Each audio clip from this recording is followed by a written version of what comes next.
Butch Patrick, better known as Eddie Munster. Some of you have heard of Eddie Munster? So we're going to have him come up here in a couple of minutes. So I just want to take out this time to thank the team that puts this event together. I have my associate producers, Barbara Chinsky-Cohen, and I also have Larry Rosenberg. Larry Rosenberg is Chef Larry Rosenberg. A number of you may have seen him on TV, including Food Network. And in addition to being full-time as one of our associate producers, he's also the owner of Bacon Bites, chocolate-covered bacon. So be sure to make your way over and say hello to Larry at the Bacon Bites booth. We also have our terrific social media manager, Christy Charest, and she's here. And in addition to being our full-time social media manager, she too is a vendor. So that's how both of them got started as vendors before they became part of the team. You can stop by Christie's booth at the Soapery off Main. She changed the name of the company a couple of years ago. The Soapery off Main from New Hampshire is owned by Christy Charest. So please support all of our vendors here, but particularly our vendors who are involved in the production here. There are many other people who are part of the team. We have our wonderful Sienna and her assistant Gerard, who helps with MC and all kinds of other things and has beautiful costumes. Let's give a big round of applause to Sienna. That's better known as Penelope proper. So, and we also want to thank, of course, we had the Brady's here. Anyone's a Brady fan over here? Brady Bunch fan? So, okay. Wave to the Brady's over there. There's Barry Williams. And next, somewhere is Mike Lookinland. I don't see him. And oh yeah, and then we got Susan, Mike, and Barry, all here from the Brady Bunch. So we're waiting for just 2 more minutes and by the way, there are many other people involved in the production. Again, I can't even go through all the names, but they're all wonderful people, and I'm so indebted and grateful to their help and support. You see them at the front end, you see them throughout the show floor, and so that's what's really important. So now, I'm going to turn it over to the wonderful Mr. Jim Carp. Let's have a big round of applause for Jim. Thanks so much, Marvin. And I just want to ask you a real quick question. How long have you been in this whole kind of realm of Comic-Con type things, working with actors? I've been working Comic-Cons on and off for about maybe 7 or 8 years. And I started my own company in the last 1.5 years, repping different celebrities. So, and it's great because I've been best friends with Susan Olsen for about almost 20 years now. She's like my sister. Nice. She's Aunt Susan to my kids, and they came to see her yesterday. Another round of applause for Susan and Mike Lookinland. So. Yes, Mike Lookinland, Barry Williams, and Susan. I'm going to turn this over to you and to introduce Butch, and I thank Butch for being here. Is he ready? Is he nearby? Yeah, he's all set. Okay, so I'm done. Bye, everyone. Thank you so much. Thank you. So, is everybody having a great time today? I'm sorry, it's a little hard to hear up here. Are you having a great time today? Yeah! Now that's what I like to hear. Have you had a lot of chocolate yet? Yeah! There's so much good stuff here. In addition to chocolate, there's so many great vendors. And of course we have Butch Patrick, and we're going to have a great conversation with Butch.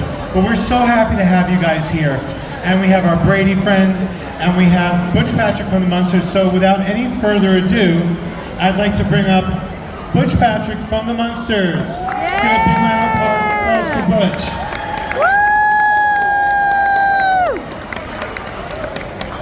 Thank you very much. Thank you very much. Oh, we have Elvis today. He's a man of many talents, including voiceover. So, Butch, this is, I believe, your first Chocolate Expo, am I correct? Yeah, I mean, this is really something special. I got to tell you, thank you all for coming out. It's been a great weekend. Wonderful folks, wonderful vendors, food, everything. It's been a real pleasure being here, and I look forward to doing it again. Yeah, well, thank you. And thank you so much for coming out. We really appreciate it. We're having a great time with you this weekend. If you haven't got over to see Butch yet, please make sure you do after this panel. And of course, make sure you get over to the Brady's too. So Butch, you grew up in Illinois. No, actually, I was born in Los Angeles. I grew up in Los Angeles, but I spent time with my grandmother, who, when she left Los Angeles to move to Illinois, I went along with her, and I went to the 5th grade in Illinois, and then I went up to the 8th grade in Missouri, so I had a chance to do some small town living as I was growing up, and that's one of the reasons why I really enjoy crisscrossing America and seeing all parts of it. All right, now first I want to make sure, can everybody hear us? Yes. Okay, awesome. If you can, let us know. You just give me like one of these. Now, when you were growing up, can you tell us what were some of your hobbies? Were you interested in monsters growing up? Well, you know, I loved Halloween, and I loved watching monster movies, and I loved building the monster. The Aurora monster models were my favorites, along with some cars. So, but yeah, I think like any kid, you enjoyed monsters and monster movies. Never thinking that I would wind up on a show that was basically based upon the Universal monsters that literally were the forerunners of everything we know about horror and the horror genre. Started at Universal Studios back in 1931 with Frankenstein. Now, did you have any siblings or any other relatives that were involved in acting? No, I had a cousin that was a stunt double for Zorro, and for everybody who's old enough to remember Zorro, he was literally like kind of a superhero. I mean, I was very, very impressed with my cousin Jack. When I would watch Zorro and the guy that was running across the rooftops and jumping onto his horse and taking off into the night, that wasn't really Guy Williams, that was my cousin Jack, and I was very enamored by that. I was very proud of him. So now you mentioned your cousin Jack. That's Jack Lilly. Yeah, my real name is Patrick Lilly. So Jack Lilly, who recently passed it's only been a couple weeks ago. Jack was not only a stuntman, but my family, the Lillys, supplied horses and Western props to all kinds of studios and stuff. So although I became an actor, I did have a background with people that were supplying Western props and horses. Was one of the reasons why I did so many Westerns was I learned to ride a horse at an early age and was pretty proficient at it. Now, do we have any Little House on the Prairie fans out here? Little House, I love Little House. Yeah, so my friend Allison Ongrim, you know Nellie Olson, you know the mean girl, girls. Now, we're on Facebook and we noticed that, now if you watch Little House, they would get on that stagecoach and they'd go to Mankato or Sleepy Eye. That stagecoach driver was none other than Jack Lilly, your relative, your cousin, you said? Yeah, my cousin Jack. Yeah. And he just passed away, like you said, a few weeks ago. And Allison, we were all very surprised that was your cousin. So yeah, he lived to about, what was it, 90, 92? He was 91, and we used to go, when I was a kid, I would go out there for Thanksgiving in Newhall, which was a suburb of Los Angeles. It was all dirt roads, and luckily, me and my sister went out to visit Jack about 5 years ago just to pop in on him. We hadn't seen him in, decades. And it was funny that the ranch house was still there, but the city had grown entirely up to his property line. I mean, literally, there was a traffic signal where there used to be a 2 or 3 mile dirt road leading up to the house. So it was nice to see him. He still had 40 horses on the property, but the house, unless I was inside looking out, I would have never recognized it. So I guess, show business is in your blood. How did you then get into acting? Like, what was the genesis of that, and what was your first big break?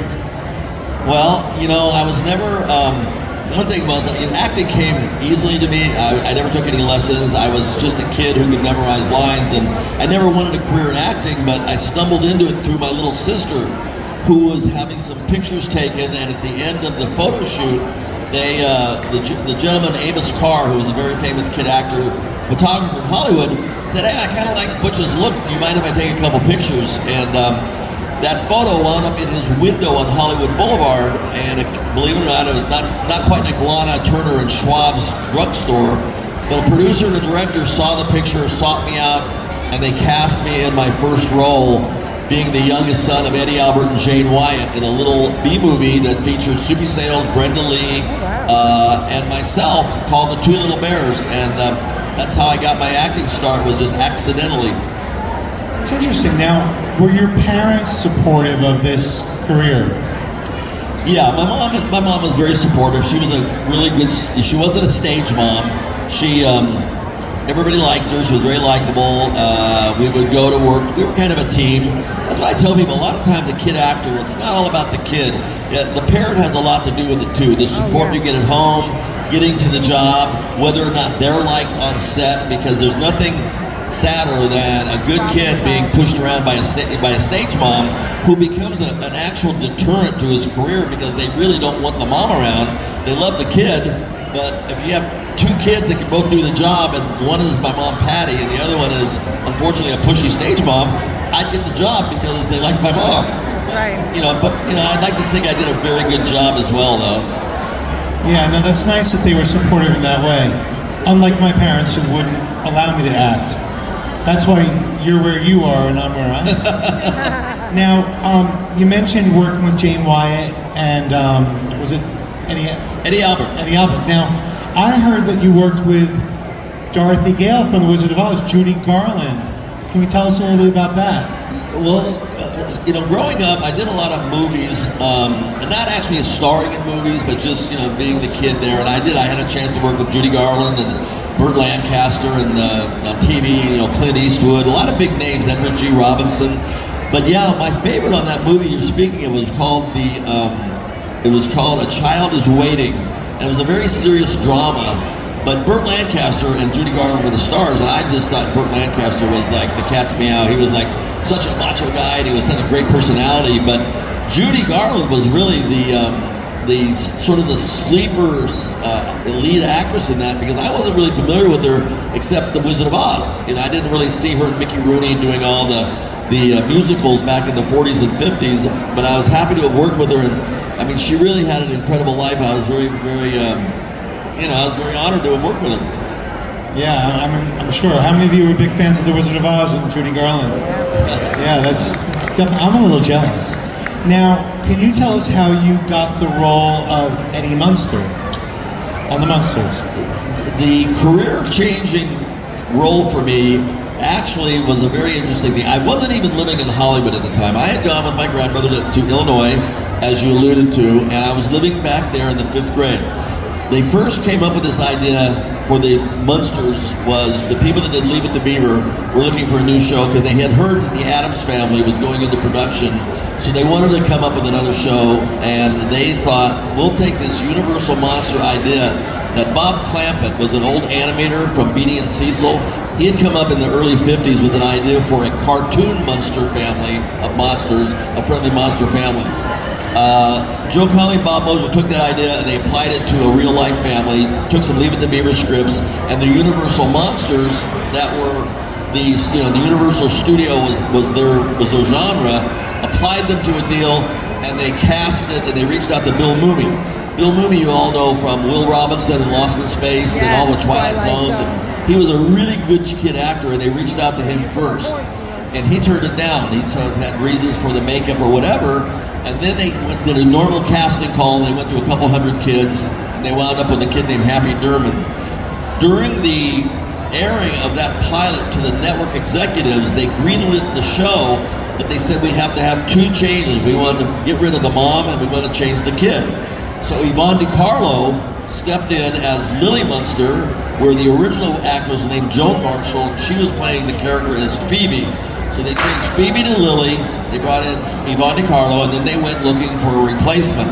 And my agent, Mary Grady, caught wind of that and told them that she has the perfect kid for him, and they go, no, we've looked at every kid in Hollywood. And she goes, well, that's the key, he's not in Hollywood right now. And she showed him some footage of my Real McCoy stuff that I did the last year of the Real McCoys, and they flew me out.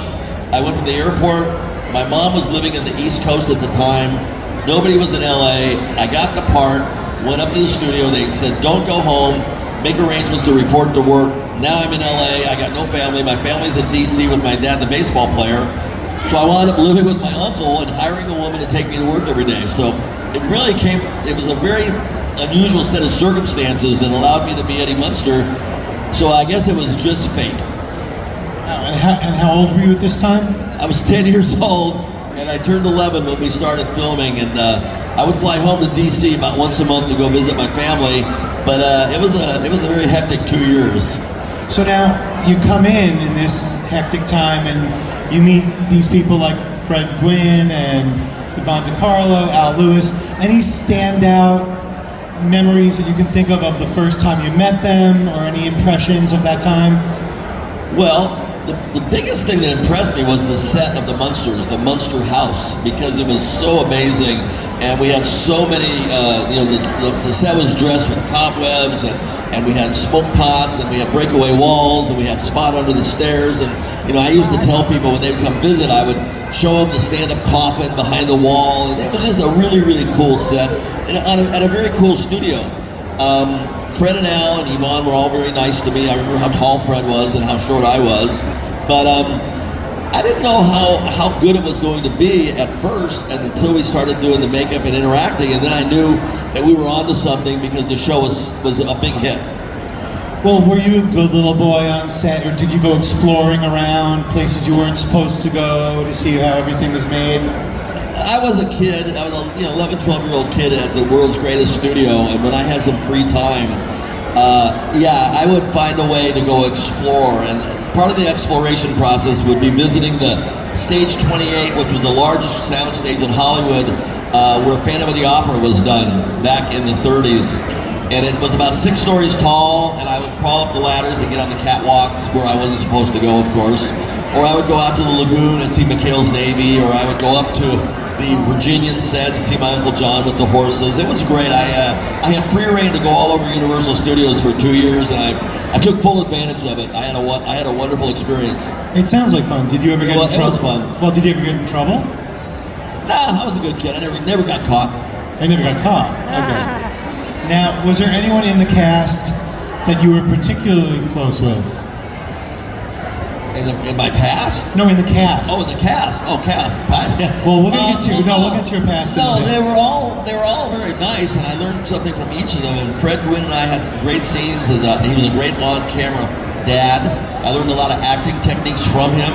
Al Lewis, Grandpa, huge over-the-top personality. He took the time to throw a frisbee with me or toss a baseball, kind of let me be a kid on set. Yvonne DiCarlo was a great TV mom. My mom wasn't even around, or my family wasn't around, so literally my work family was my family. I was literally spending more time with them than I was with my own family, so I had sort of a substitute mom. And the Marilyns, both of them, Beverly Owen, who I had a huge crush on, and I just adored her. And when you're 11 years old and a kid and you got a crush on your co-star, it's like, ugh. And then when she left the show, I was so despondent. And then Pat Priest came along, and she stepped in as the other Marilyn. She had kids my age, so she would bring her kids around, and it worked out really well for me. Okay, so was that makeup you were wearing? Was that your look? No, I'm just kidding. So now the makeup. We joke around a lot. So the makeup. How long did that take to get into all that makeup? My makeup was about an hour, not too bad. I would come in the morning around 8 o'clock. I lived an hour away, so we would leave at 7, get up at about 6, to get there by 8. But the makeup was only 3 days a week. We filmed Wednesday, Thursday, and Friday. Monday was a very light day of reading. No matter what day it was, I had to go to school for 3 hours, but Monday would be read from about 10 to 11, go to school from about noon to 3, go home. Tuesday was a rehearsal day for the different directors that we had. And then Wednesday, Thursday, and Friday we would be in makeup. So it wasn't too bad. Well, something I always wondered, I don't know about you guys, but the show was black and white. So did they do the makeup in black and white, or was it color makeup that they did? No, we were in full color makeup, and we were prepping in case the networks would go to, the technology was there to go to color. So we were there in a transitional period from 64 to 66. The networks went to color in 66. Batman, World of Color, Disney, a few other shows went to color, but we weren't one of them. We went off the air after 2 seasons, and instead of doing a 3rd season in color, we decided to do a feature film called Munster Go Home that they then released to the world, so everybody else around the world knew of the Munsters, that they could then go into syndication eventually. Okay, so that makes sense why we see the pictures in full color. It was a strategic business move, yeah. So now, unlike our Brady friends who had 6 kids on set, you were the only child on set. What was that like for you? Well, I got along well with adults anyway. It wasn't really an issue not having kids around, but I did look forward when I would have a guest star. I had, we had some episodes with Bill Mooney guest starred once as Little Googie, and I had, we had a lot of the Leave It to Beaver actors were there. We had some shows that featured a lot of my classmates and things of that nature. So Peter Robbins, the voice of Charlie Brown, I remember I was very excited when he guest starred because I was a huge Charlie Brown fan. And but yeah, I had a good time either way, and it was a really good 2-year run, and we had a lot of fun, and I had a lot of great times. I have nothing but fond memories, which is a lot of it has to do with the fans, because the show was so well received that we became part of the family of an entire country. Well, now, Marilyn was supposed to be a teenager. Was she, like the original Marilyn, Beverly Owen, was she much older than you? I was 11, she was 21. Okay. Now, you mentioned that you had a little crush on her. Yeah. And then she left, and you said you felt bad about that. But what were can you tell us the circumstances around her leaving? Sure. She was in New Yorker along with Fred Gwynn and Al Lewis, was actually friends with Fred Gwynn and Al. And her agent had told her that there was going to be a pilot that if she would fly to Los Angeles, she could pick up the paycheck for the week. It wasn't going to go anywhere, and she'd be back home, like that. Well, the show got picked up and became a hit. She not only got stuck in Los Angeles, she was in love with the guy in New York who was a producer for Captain Kangaroo. So between being homesick and in love, she was just miserable. She had a very, very bad time in Los Angeles, and Fred and Al told the producers that you need to let her go home. This is like harsh and unusual punishment. And they said, no way, she's the integral part of this show, and it's a huge success. And they said, well, if you don't let her go home, we'll quit, and then you won't have a show at all. Wow. So they strong-armed the producers. Being from New York, they were good at it. And Al's 6'3", so he's like reaching over the desk, grabbing the producer, and Fred's trying to stop him. So basically, they let her go. They let her out of her contract. They kind of blackballed her in the industry too, because she didn't work very much after that. And Pat Priest came in. The good news about it, she did get married. Love affair bloomed. She had kids, and her husband then created Sesame Street. So that worked out really well for everybody. And did you stay in touch with her at all? Yeah. Oh, very nice. Now, do you have a favorite Munsters episode or a favorite guest star? Well, there's a lot of good episodes. One of the favorites, being a car guy, was when we lost the Munster coach at the drag race, and the Dragula was built. George Barris, the king of the customizers, supplied us with Munster cars. So that was a good one where I used to always enjoy whenever the Munster coach was used to be able to ride around in it, because we would be outside, which was always nice. We had a very dark and dingy soundstage. Come Back Little Googie with Bill Mooney was a fun episode. I remember Zombo is one of my favorites, where I thought a guy on television was a real person, not a horror host. Eddie's nickname with my beard, because we had the wonderful Paul Lynde do the Dr. Dudley scene, was a great fun. We had a lot of shows, but even Herman the Rookie, where he tried out for the Dodgers, because my stepfather, the baseball player, got his first and only acting role as the catcher. Thank you, I did that for him. But yeah, we had a lot of great episodes. Great guest stars. Was probably one of the reasons the show was so successful. Was the comedy writing was top notch, but we had a long line of good guest stars. You did, and it's hard to believe it was only 2 seasons, because there were so many good shows, and it's been on, reruns for so long. It just seems like it's been on forever. But now I have another question. I've been friends with Susan for so long, and she's told me that it was tough going back to public school when they weren't filming.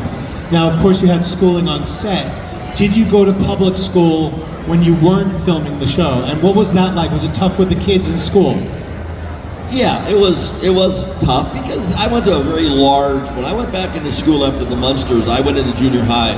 We had a junior high there with 3,500 students. That's a big school. And kids will be kids, so they all knew that Eddie Munster was coming back, and by the time the first few weeks were kind of tough, because they were causing such a disturbance at nutrition that kids were hanging around and they wouldn't go back to class. So I'd have 200 or 300 people sort of like surrounding me while I was eating my honey bun and my orange juice. And finally, the men's vice principal thought the best way to get rid of me or get rid of the crowd was to take me out of school. So they kept throwing me out of school. And the third time they said, you either have to just live with this or get into a private school. And I wanted to stay in public school.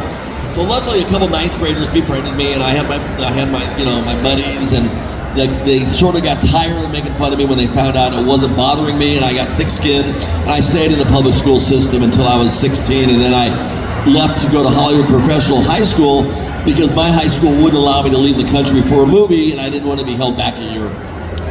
Oh, so it did die down eventually. Yeah, it was great. You know, I just wanted to be a regular kid and be accepted. It was funny, the one time that well, you'll probably get around to the Monkeys episode, but I'll tell that story when you ask that. All right. Well, then, eventually, you know, after 2 seasons, the show was ending. How did you find out that the show was ending, and did you have any feeling? How did you feel about that? Your mic's off. Hello.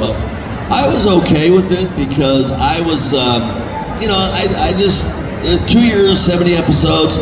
The ratings weren't quite as good as they were. Fred and Al being from New York, I think they wanted to go home. And doing the feature, it was just time to move on. That's how television is. You're very close for a year or 2 or 3, and then after that's done, everybody goes back to their own business and moves on with their career. As a kid, you know, you go back to school. As an adult, you go back to work. Well, now you did a lot of work. Now, if you follow Butch's career, he's had a large body of credits. Now, I have to look at my cards for this. He appeared on Ben Casey, The Untouchables, Mr. Ed, Gunsmoke, I Dream of Jeannie, The Monkees, Bonanza, The Real McCoys. Yeah, I have to go to my next card for this. You were on, eventually, Lidsville. You were on My Three Sons. So out of all these different genres, you know, drama, fantasy, sitcoms, do you have a favorite? Yeah, a couple of things in between the Munsters and Lidsville I was real proud of.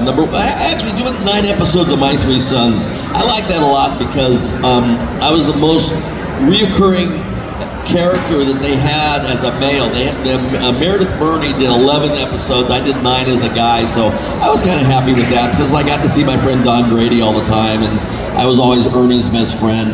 But between the Munsters and Lidsville, I did 2 things. I did the Monkees Christmas episode, which at the time the Monkees were really, really big. And for a 14-year-old kid to be able to hang with the guys for an entire week and be an integral part of the show, not just a walk-on and a walk-off, I was extremely happy about that. And if anybody ever seen the Monkees Christmas episode? I mean, it's a really good episode. I was just happy to be part of it. But another thing was, I was a fan of Warner Brothers cartoons, like a lot of people, Bugs Bunny, Daffy Duck, and the Roadrunner and Wile E. Coyote. Well, Chuck Jones, who everybody knows is one of the main animators and directors of that series, did one feature film in his life, and it was called The Phantom Toll Booth. It was a animated movie of a great book that's mandatory reading in schools. And I won out over another kid, Sheldon Collins, who was a friend of mine, but I wound up doing the part of Milo for 2 years. And the neat part about that was, aside from getting to know Chuck personally, was I got to do all my voiceover work with Mel Blanc and Dawes Butler and June Foray and Hans Conried, all the A-listers of all the voices that I knew from the cartoons. I got to see them in real time and work with them. And that was really, really a special 2 years of my life. Yeah, that is really cool. Now, you were also, I'm talking about cool, I mean, you were on I Dream of Jeannie. You had Barbara Eden, you had Larry Hagman. I'm a big fan of both I Dream of Jeannie and Dallas. So I was just wondering, working with Larry Hagman, who I think is a fantastic actor, offset, was he more like J.R. Ewing, or was he more like Tony Nelson? For me, he was always like, Major Nelson. He was very, very funny. I love the scene a couple scenes that I had with him. Barbara Eden was like, wow, she was, but it's funny, she was married to an actor named Michael Ansara, and he was the star of one of my favorite series called Cochise. He played an Indian guy. He would come on the set, and it was like, this is so cool. It was like when I did the Monkees, Davy Jones was dating Sally Field, and she was the flying nun. So she would come on the set, and there was so much going on around her that sometimes you forget how lucky I really was to be part of this crazy world, and with Barbara Eden and Larry Hagman and all these people. It was an amazing time. And yes, I believe he was better as Major Nelson. Yeah, I heard he's a real prankster. Oh, and he was such a nice guy. I couldn't believe he could be JR. What a great actor. Yeah, you watch that show and you don't even see Tony Nelson in Dallas.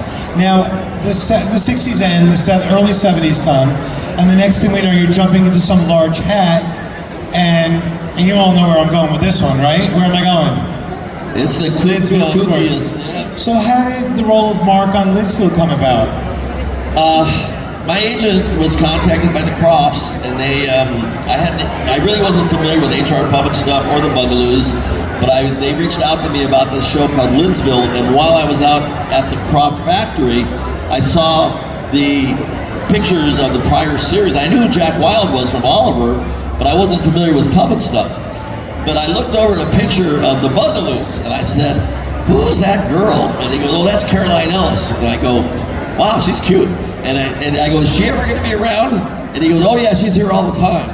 So I said, "Well, okay, it's only 11 weeks in the summer, it's at Paramount." And I figured while I'm at Paramount, I'll be visiting my friends over at the Brady set, because they were out there at the same time. So I agreed to do the show. Then he tells me Caroline Ellis is in England and she won't be visiting. What a rat. But I was really happy to do the show. I became very good friends with a lot of people. A lot of the little people in the hats were friends of mine because they'd been my stand-in as I was growing up. So you had stand-ins as little people. Then I knew Sharon Baird. I got to know Billy Hayes very well, who was Witchy Poo and puppet stuff, but she was Weenie Jeannie in my show. As it turned out, it went on to be a huge hit. Was on for 4 years straight. It turned out to be the biggest paycheck of my life, and I almost didn't do it. Wait, and you never got to meet Caroline Ellis? I had never got to meet Caroline in person, only on the phone. Oh wow, she's still cute. I looked her up on Facebook. She's adorable. You know, she is. Now, you mentioned Billy Hayes. You know, she frightened me as a child, as Witchy Poo, but how was she? Was she professional to work with, or easy? Yeah, the thing about Lidsville that a lot of people didn't know, it was a very cutting-edge technical show at the time. We were using chroma key. We were the first show to use chroma key, where you superimpose stuff on one green screen to another. We were using 3 cameras. We had 3 cameras live going. One shooting a Master of the Village, and then inserts into in 2 shots and singles. And we also had a studio where the director was on another sound stage directing us through a God mic, something like this. You would hear your direction coming over a loudspeaker. And it was very challenging because we did a lot of filming. Normally we would do 3 or 4 pages a day. We were doing Lidsville, we were doing upwards of 11 and 12 pages a day. So it was really, really hard to do, a lot of work. But like I say, it was 11 weeks in the summer that I turned 18 years old. Very cool. Now, I don't know if you all know about this cartoon that's been on for about